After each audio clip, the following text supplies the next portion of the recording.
Nais kong magpasalamat sa aking mga miyembro ng,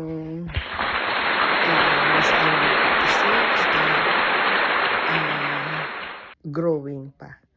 Ayan, sila ay mga subscriber na, nag-join as member. Sana kayo rin at inaasahan ko na lago pa tayo para mas marami tayong matulungan.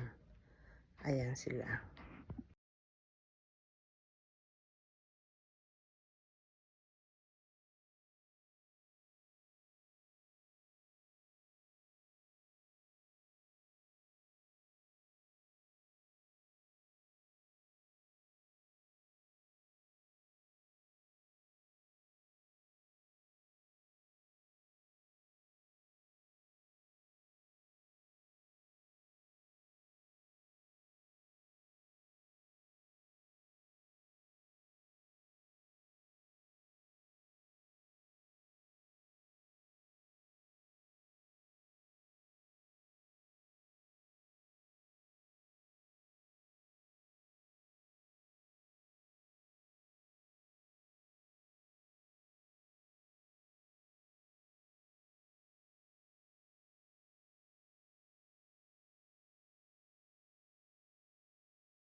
This is the continuation regarding the stages of dementia.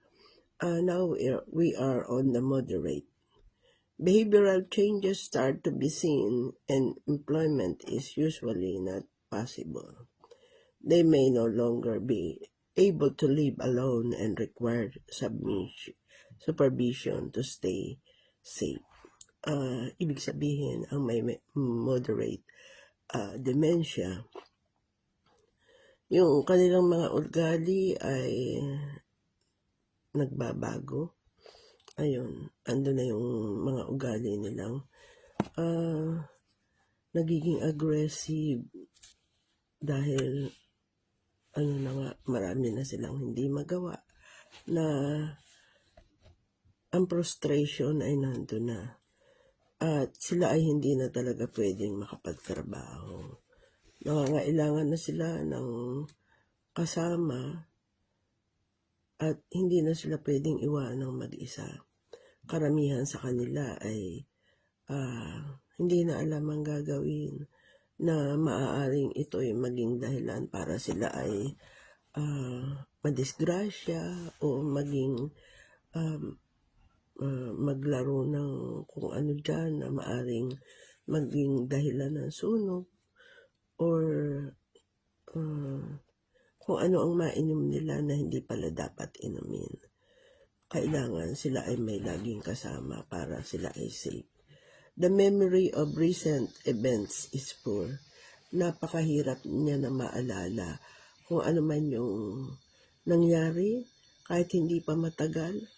Ganun po kahirap ang merong mild dementia.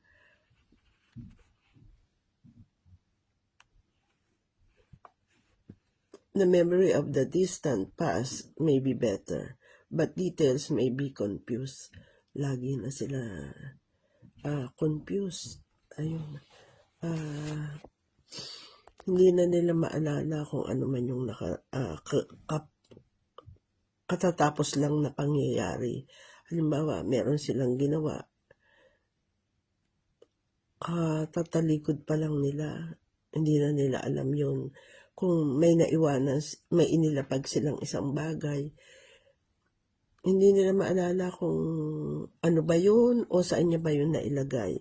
Na yun ang nagiging dahilan kaya sila ay mga bugnutin. Ganun po ang mayroong mild dementia. Kaya kung kayo ay may napapansin ganitong pag-uugali sa kasama sa bahay, bantayan nyo po dahil maaring hindi nyo nalalaman na siya ay may mild dementia na.